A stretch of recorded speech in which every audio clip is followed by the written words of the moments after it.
안녕하세요. 유관방 잔소리쟁이 안영미 원장. 수다쟁이 최미영 원장입니다. 오늘은 저희가 거의 20년 동안 아이들 치료를 하면서 한방으로 치료하면서 느꼈던 부분을 좀 말씀을 드릴까 하는데 네, 병의 원인을 보면서 이것이 가장 큰 원인이었다. 아주 심플한데 쉽지는 않습니다. 그러나 이 부분을 꼭 어머님들한테 말씀드려야 집에서도 관리가 되지 않을까 싶어서 오늘 주제를 삼아봤습니다. 예, 그래서 이게 시리즈로 좀 나올 거거든요. 시리즈, 예. 시리즈. 보통 아이들 같은 경우도 우리 아이는 왜 감기만 걸리면 고열이 나서 열이 안 떨어진단 말이에요. 네. 쉽게 안 들어서 이제 병원에 입원해야지만 좀 낫게 되고. 입원은 안 하지만 우리 아이는 코를 달고 있다. 그렇죠. 내지는 기침이 심해서 꼭 폐렴으로 간다. 음. 이렇게 꼭 감기 달고 있는 아이들의 원인. 그리고 이제 중이염 같은 경우도 네. 항생제 요즘에 정말 세고 좋은 거 많단 말이에요. 그런데 애들 같은 경우 중이염이라든지 충동증 같은 네. 경우도 약을 쓸 때는 좀 듣는 듯 하다가 다시 재발이 된다. 처음에는 충동증이라든지 중이염이 잘 나왔는데 나중에는 왜 이게 효과가 떨어질까? 네. 이제 그게 이제 뭐냐 그러면 기체증이라는 단어를 해서 저희가 설명을 해드리는데 네, 그 20년간의 그 원리 하나가 기체증입니다. 기체증 자체가 말 그대로 기가 정체되어 있는 상태,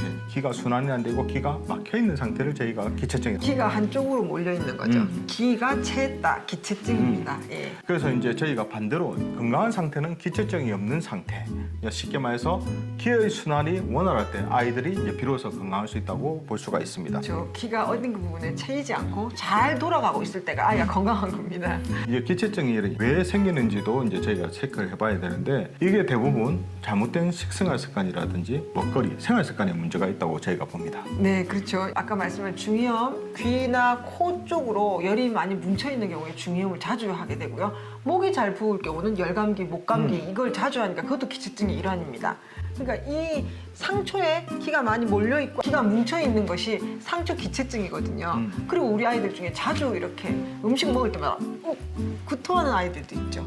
예, 그런 아이들은 중초에 기체증이 있는 그렇죠. 경우에 음식물이 빨리 내려가지 않고 그쪽에 막혀 있다고 보시면 됩니다. 그렇죠. 이제 저희가 진료할 때 애가 이제 충동증이 자주 걸리는 애, 네. 중이염이 오래되는 애, 그래서 귀라든지 코만 보는 게 아니라 저희는 큰 몸을 보게 되거든요. 네. 그래서 어느 그 부분을 해결해 주게 되면 다른 부분이 해결되는 겁니다. 네. 그래서 저희가 근본적인 부분은 내 몸의 상태가 기의 순환이 원활한 상태가 되게 돼서 아이가 머리도 맑고 배도 소화도 잘 되고 대소변이 시원시원해서 잠을 잘 자게 되면 체력적인 부분이 당연히 좋아지기 때문에 네. 그런 병을 이겨낼 수 있는 면역이 힘이 생기는 생기는 거죠. 그게 예. 결국 면역력이라고 볼 수 있습니다. 그렇죠. 그래서 이제 저희가 한의원에서 오게 되면 일단은 상담할 때 이제 아이들 식생활 습관이라든지 생활 습관, 네. 잠을 좀 혹시 늦게 자는지 네. 또 그 하는지 하거든요. 왜냐하면 기체증이 첫 번째 제일 중요한 원인을 어떻게 보시죠? 아무래도 식습관, 그렇죠. 그죠? 잘못 먹든 뭐 많이 먹든 이게 결국은 식습관이 1번입니다. 이제 아이들 같은 경우는 열이 위로 떠 있는 상태로 태어났습니다. 그러나 돌 이유가 되면은 이게 열은 아래로 내려오는데 그때도 아픈 아이들이 있는 거예요. 그렇죠. 그건 뭡니까? 식습관입니다.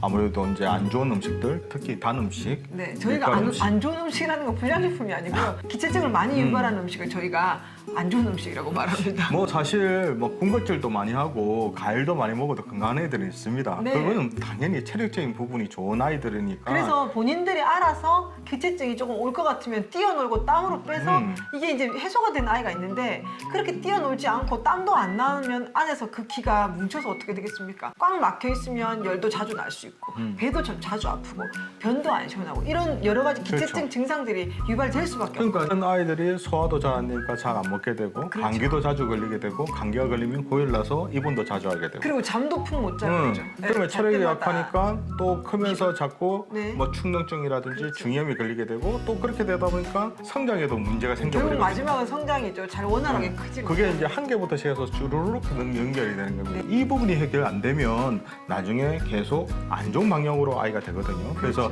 저희가 이제 아이들 같은 경우에 모든 질환의 근본을 저희가 기체증이 문제라고 보고 기체증을 치료하는 것을 저희가 목표로 봅니다. 네. 그래서 앞으로 다음 시간에도 이제 좀 더 세세하게 기체증의 원인 네. 그리고 거기에서 어떻게 증상이 나고 어떻게 안 좋은지 그리고 이거를 어떻게 풀어야 되는지를 좀 차근차근하게 좀 설명해 드리려고 그렇죠. 합니다. 시리즈라고 말씀드렸기 때문에 오늘이 첫 시간 1편입니다.